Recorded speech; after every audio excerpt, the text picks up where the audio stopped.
lujazo para mí estar aquí. Yo la verdad que me siento muy hermanada con todos vosotros y lo sabéis. O sea que para mí es un regalo estar aquí, más que parece que es al revés, pero no, la que tiene el regalo soy yo. Poder estar hablando además de algo, como decía Sebastián, que es un tema que a mí me apasiona. Es que no puedo decir otra cosa. Entonces vamos a ver un poco dos deidades que es verdad que aparentemente nos pillan un poco lejos, que no sabemos muy bien por qué.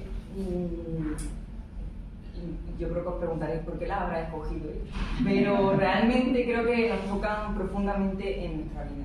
Y eso es lo que vamos a ver un poco, a través del arte, ¿no? Porque estamos en ese ciclo del Día de las Artes, o de la Semana del Arte, vamos a ver un poco cómo estos dos dioses nos van a hablar en nuestra vida y qué podemos llegar a sacar de ellos para nosotros mismos como individuos, para nosotros como conjunto, como sociedad, y luego a través del universo de todo lo que nos rodea, porque lo vamos a ir viendo un poco a través de esos tres niveles.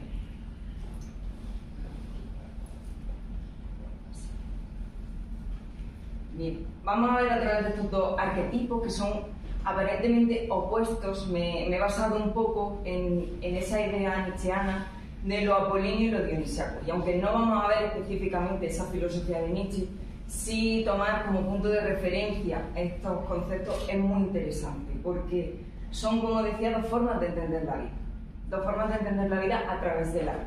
Parecen contrapuestos, pero en realidad son como dos caras de la misma moneda. Son como el mismo concepto expresado de dos formas distintas. Y esto es muy interesante también de cara a cada uno de nosotros, porque nos llegará más uno u otro.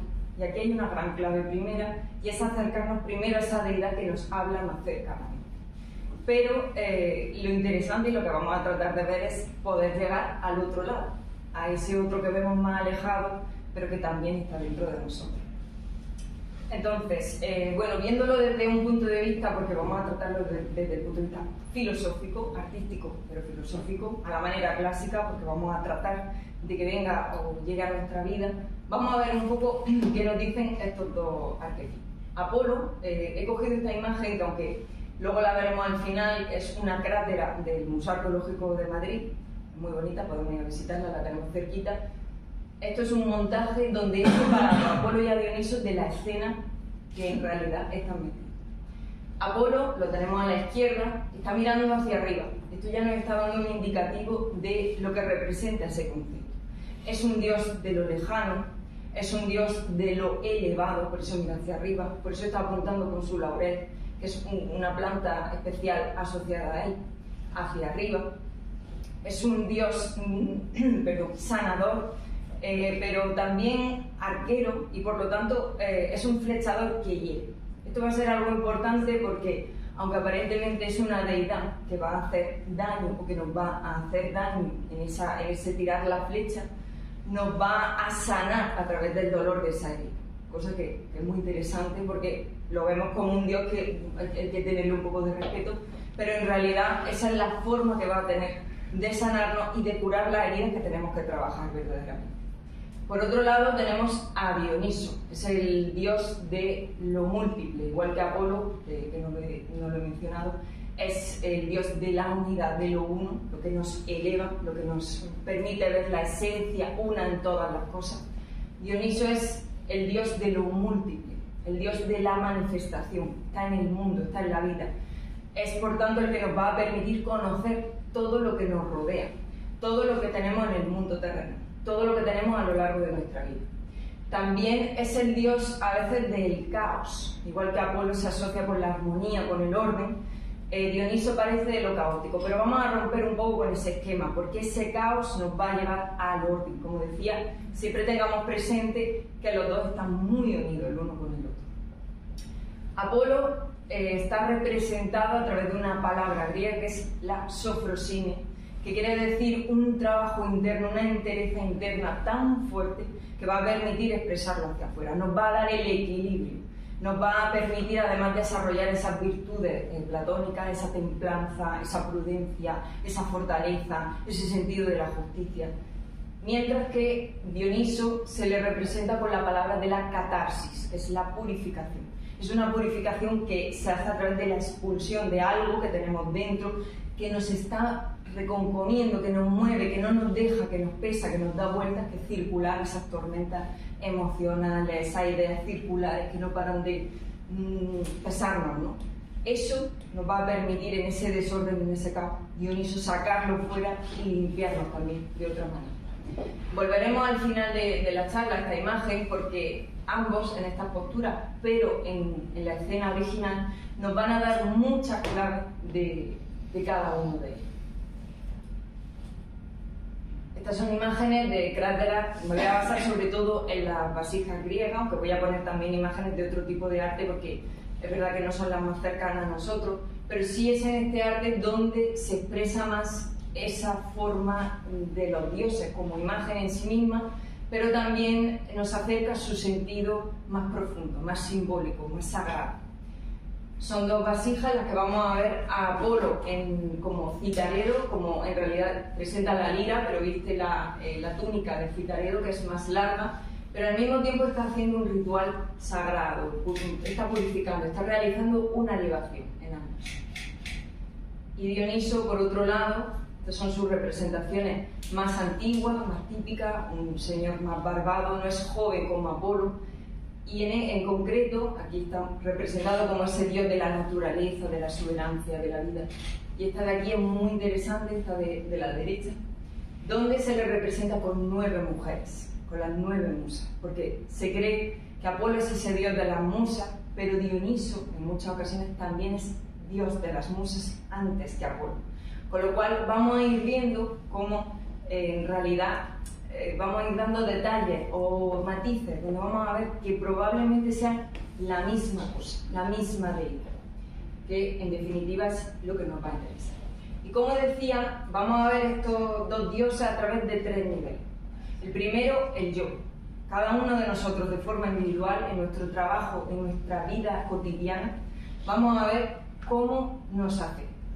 Luego, una vez que hayamos trabajado un poco en esa parte interna y externa nuestra, nos vamos a acercar a el nosotros, ese segundo nivel, es decir, cada uno de nosotros nos hemos ido trabajando como individuo, ahora vamos a empezar a trabajar lo que decían los romanos, el en social, ese nosotros como un solo ser, ¿vale? Lo veremos a través de los rituales, porque es donde entra lo colectivo. Y por último, veremos el nivel del universo, del cosmos, de lo que nos rodea, de entender la vida, las leyes de la naturaleza, y lo veremos a través de la música, que siguiendo ese sentido más, no solo clásico, sino arcaico, que proviene probablemente de Pitágoras, que sepamos que quizás es anterior, es donde el arte se manifiesta de una forma mucho más sutil, mucho más profunda. Y ahí veremos otro tipo de respuestas mucho más importantes. Lo vamos a ver el nivel primero, el de cada uno de nosotros, a través de las cráteras. ¿Por qué de las cráteras de la cerámica? Primero lo que os decía, a través de este arte que es propio de la sociedad donde nacen estas dos deidades, también vamos a ver el símbolo de la crátera como cada uno de nosotros, porque nos vamos a moldear, nos vamos a trabajar, y dependiendo de cómo seamos y de lo que vayamos trabajando en nosotros, vamos a tomar una forma u otra. Las cráteras en el mundo griego no se utilizaban cualquiera para cualquier momento, de la misma manera que cada uno de nosotros no actuamos o no somos o no nos enfrentamos a esas situaciones de la misma manera, no sé, si vamos a un funeral o si vamos a una fiesta, pues realmente no estaremos o no actuaremos de la misma forma. No es que perdamos nuestra identidad, esto es muy importante, seguimos siendo nosotros mismos, pero la forma que tomamos, la expresión, la manera en la que nos enfrentamos a esa situación va a ser distinta, y esto es lo que vamos a ver a través de esas cráteras. Primero, con respecto a Apolo, vamos a ver el léquitos o el lécido, que es un tipo de vasija que es muy particular, es la más diferente a las demás, que es vertical, es como muy afilada, es como tiene un diseño muy elegante, muy delgada, ¿no? Habla mucho de esa forma apolínea. Y es muy interesante porque es común en este tipo de vasija, en el léquitos, que el fondo sea blanco. Normalmente las vasijas, las cráteras atenienses, tienen o un fondo negro con figuras rojas o un fondo rojo con figuras negras. El léquitos es el más especial de todo esto, o tiene una simbología especial. ¿Por qué? Porque se utilizaba en rituales más profundos, más sagrados, especialmente relacionados con el mundo funerario. es el momento, en la antigüedad sabéis que este momento del pasar de la vida a la muerte era un paso muy profundo, con un sentido especial en la vida. No es como lo vemos ahora, que parece que corta algo y bueno, desaparece la vida y aparecerá otra cosa o no, sino que era un continuo. Y en este sentido, Apolo es el que va a ayudar a transmutar, a trabajar en ese mundo interno. Nosotros no solo lo vamos a ver a través de la muerte, sino en nosotros mismos. ¿Qué significa eso de morir o de trabajar con el mundo interno? Apolo, como decía, nos invita a trabajar en el interior de cada uno, en nuestro mundo interior. ¿Y esto qué significa? Apolo representa también esa tipología, como diría yo, de la persona introvertida. No porque vayamos a hablar de tipo psicológico, sino porque vamos a ver esa parte introvertida nuestra, ese mundo interno. En definitiva, Apolo nos va a invitar a encontrar ese templo. Esta crátera, este dibujo es muy interesante porque no se suelen hacer representaciones de una arquitectura y la deidad dentro. Nos está hablando de encontrar a la divinidad dentro de nosotros, ese sentido de lo sagrado, ese sentido de lo divino, lo elevado en nosotros. Y además es una forma de trabajar en lo interno consciente. Parece que esa parte que tenemos dentro nuestro, ese mundo interior, como no lo conocemos mucho, como no lo tratamos demasiado, o a veces nos da un poco de cosas, lo vemos lejano como Apolo, parece que es algo perteneciente a lo inconsciente. Pero esa sofrosine de la que hablaba, esa templanza, ese trabajo interno, invita a trabajar desde la conciencia. Es un trabajo con voluntad, que se va expresando de dentro hacia afuera. Y Apolo nos va a invitar, y traigo como unos ejercicios que podemos tomar de esta deidad o de este concepto de Apolo en nosotros, que sería, por un lado, encontrarnos o acercarnos a su sagrado, encontrar, identificar dónde está ese templo interior nuestro. Y una vez que lo identifiquemos, cuidarlo, limpiarlo, tenerlo bonito. Es algo muy importante para nosotros. Cuando encontremos ese lugar y lo hallemos realmente, no lo podemos dejar abandonado, aunque lo veamos lejano. También nos va a invitar a comunicarnos con él. No solamente tratarlo como una forma bella, sino entablar una relación con eso, trabajar con él. Y al mismo tiempo nos va a permitir de esa manera trabajar esa armonía, ese orden que representa Apolo desde los planos más externos nuestros, en nuestra personalidad, desde el plano físico, energético, emocional, mental, e incluso poder llegar al espiritual y ir elevándonos poco a poco hacia adentro. Lo que nos va a llevar a ese equilibrio interno, a esa armonía interior. Pasando a Dioniso, vamos a ver el cántaros, o el cántaro, que es horizontal. Si el léxico era vertical, el cántaro es horizontal, es mucho más amplio y se utiliza en situaciones totalmente opuestas, en los simposios, en las fiestas, en momentos festivos. Pero no en cualquier momento se bebía el vino de esta crátera, sino que eran momentos también especiales dentro de la fiesta. Y además de decir que Dioniso es el dios, Platón lo menciona en el Crátilo como el dios de la mezcla. Y esto va a ser muy importante, porque los griegos no bebían vino a secas, sino que lo mezclaban con el vino, con el agua. Esa mezcla específica de agua daba el punto exacto para entrar en ese éxtasis báquico dionisiaco del que hablan en numerosas fuentes de lo que producía Dioniso, que luego veremos a qué se refiere, porque no son esas fiestas donde uno se desinhibe, baila y no, hay algo más profundo. Veis que son diametralmente distintas, sobre todo en la forma y en cómo se representan. Aún así he traído un cántaro que tiene un fondo blanco para que veáis que algunas excepciones hay. Pero principalmente tienen figuras negras con fondo rojo y viceversa. También los hay con la figura en blanco, como este que he traído. Son dos representaciones distintas de Dioniso, diferentes a la anterior, están más parecidas, pero también se le representa como un joven sin barba. No siempre son las mismas.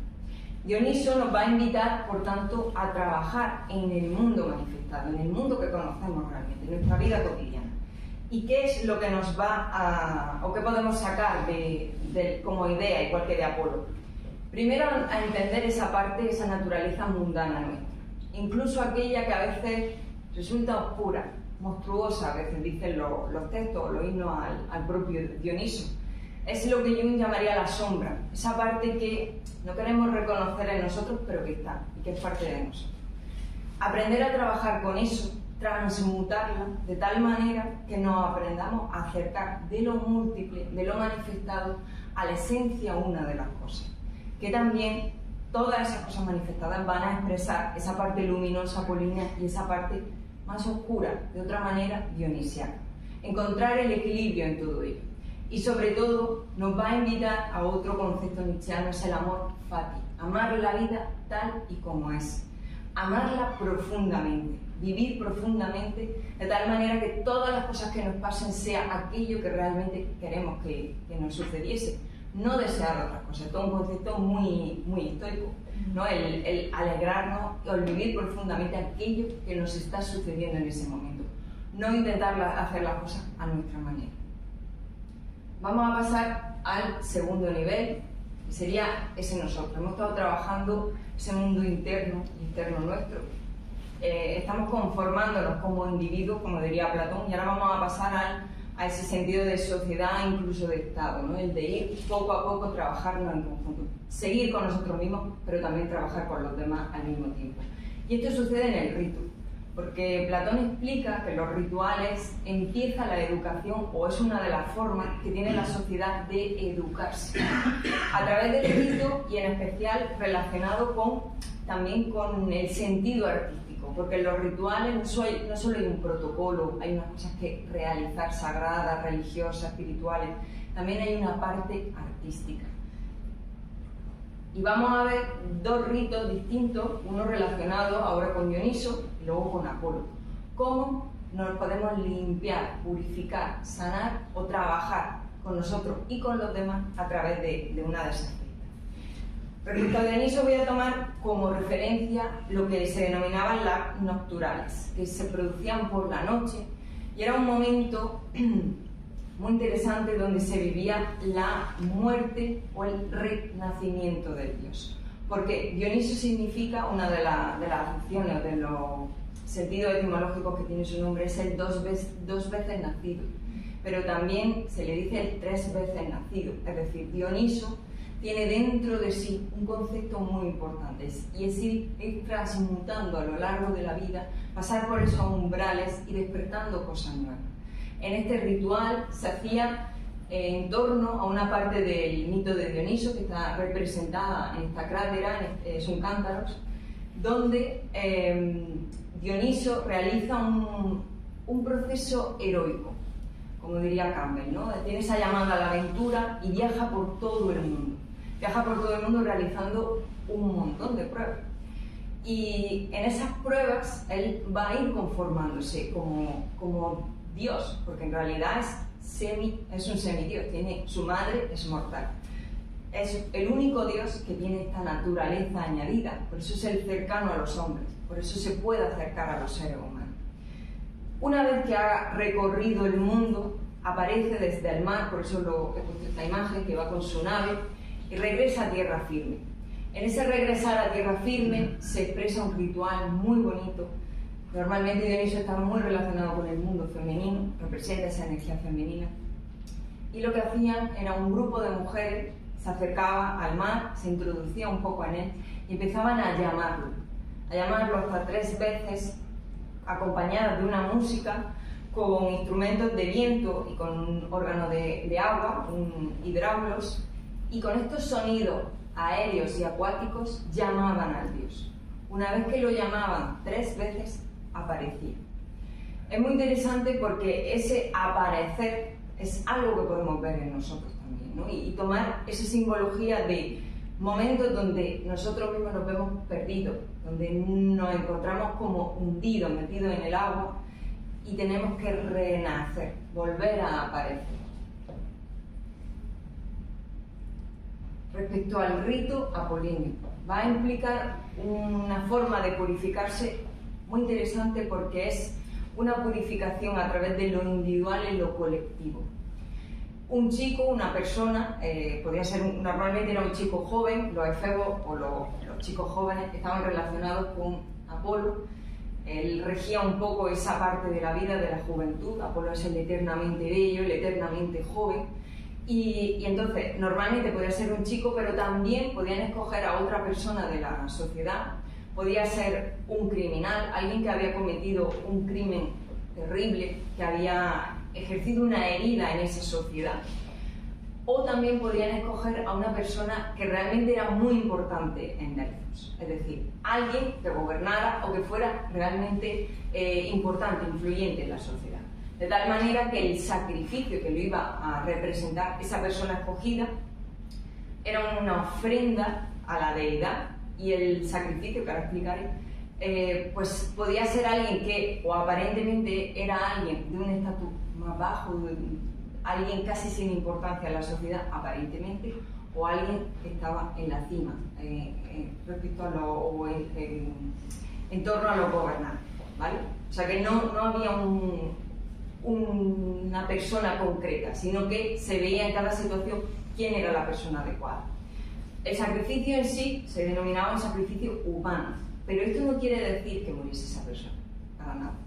El sacrificio era, sabéis que en la antigüedad, el salir de la ciudad o el estar exiliado, no vivir en la ciudad en la que han nacido, era algo terrible.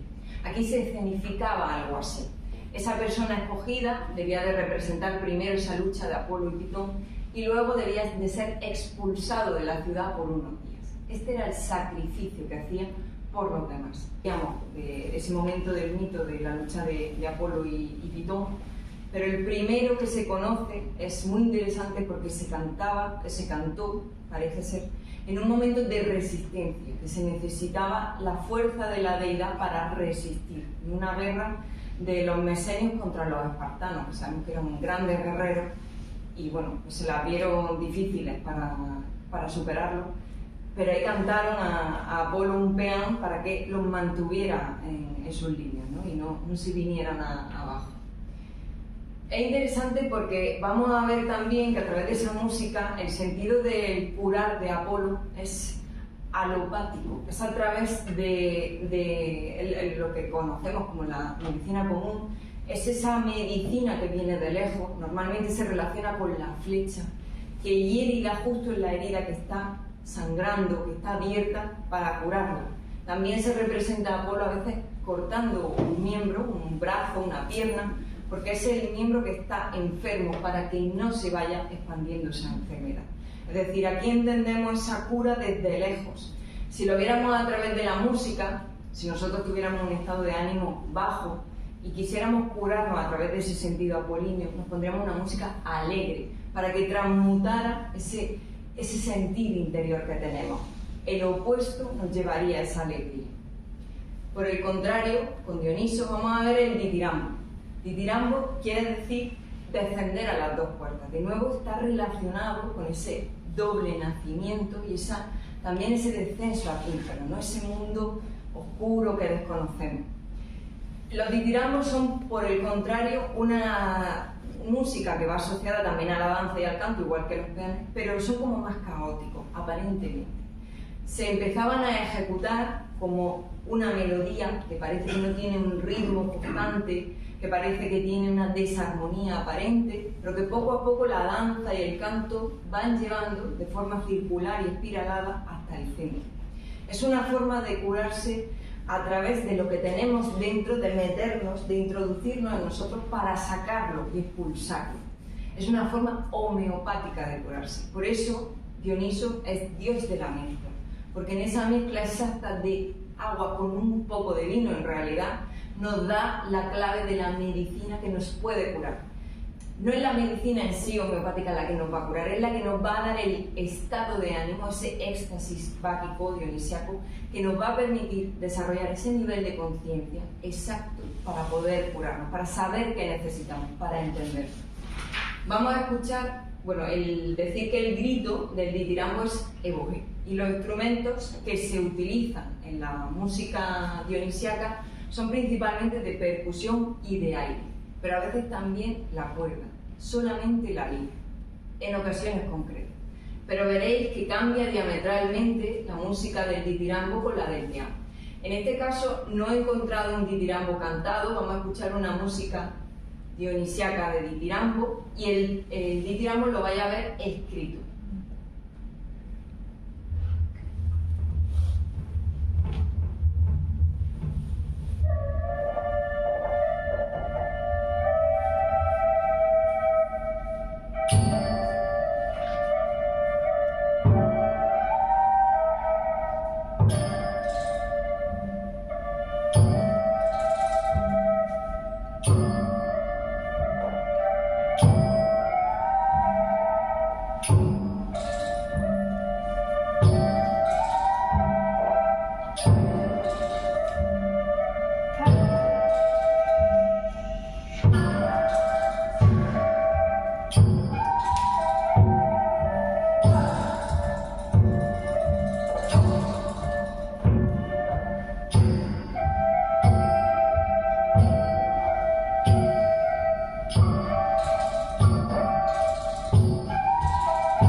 Porque si habéis fijado, grita el grito de Evoí, Evoé, pero también el de Eipeam. Es decir, es un ditirambo donde Dioniso y Apolo se mezclan. Aquí vamos a ver que es el paso final que quería trasladar en esta charla, y es que realmente vamos a encontrar que esas aparentemente extremos se encuentran porque provienen de una misma naturaleza. Vamos a volver a esa imagen del inicio, donde están separados, pero vamos a encontrarlo en su contexto. Esta es la crátera original. Si os fijáis, es un simposio, es una fiesta, donde Apolo está en su mundo, mirando hacia arriba, apartado, y en la conversación están Dioniso, en el mundo del aquí, y Hermes en medio. Está dialogando con Hermes. Y fijaros cómo Dioniso señala hacia abajo, Apolo mira y señala hacia arriba, Dioniso mira a Hermes, está hablando con él. Y Hermes es el que le va a dar la clave intermedia, porque Hermes es mediador de contrarios. Esa es la clave que tenemos que encontrar en nosotros. Identificar primero a nuestro Apolo, a nuestro Dioniso, para entre media encontrar al comunicador, a ese mensajero de los dioses, y nos lleve a esa otra parte y no haga que se dejen de comunicar entre ellos. Porque si nos fijamos, Hermes con su caudación le está diciendo a Dioniso, estoy en una conversación muy interesante, pero está señalando hacia arriba, está bebiendo del cántaro, está presente en esa fiesta, en ese mundo del aquí, pero le está diciendo que no te olvides de que hacia allá, y le está señalando hacia Apolo, hay algo que no te puedes perder. Otro detalle muy interesante es lo que lleva Dioniso en la mano, que no es una vid. La vid está representada arriba, que es la planta de Dioniso por excelencia. Es una granada, que representa la unidad y la multiplicidad. Por fuera es un solo fruto, por dentro están todas las semillas que la componen y la contienen. Por tanto, y os traigo aquí para finalizar, representaciones más antiguas y más contemporáneas o más cercanas a nosotros, donde la obra se llama Apolo Dioniso. Está representada esa figura con los atributos de ambos dioses. Pues os invito a que encontréis esa dualidad en vosotros, pero que la hagáis una, que realmente encontréis también ese mediador y sobre todo que lo hagáis a través del arte. Y yo creo que es la forma de entender, o una forma de entender la vida muy profunda, cercana también y además que dignifica la vida. Muchísimas gracias.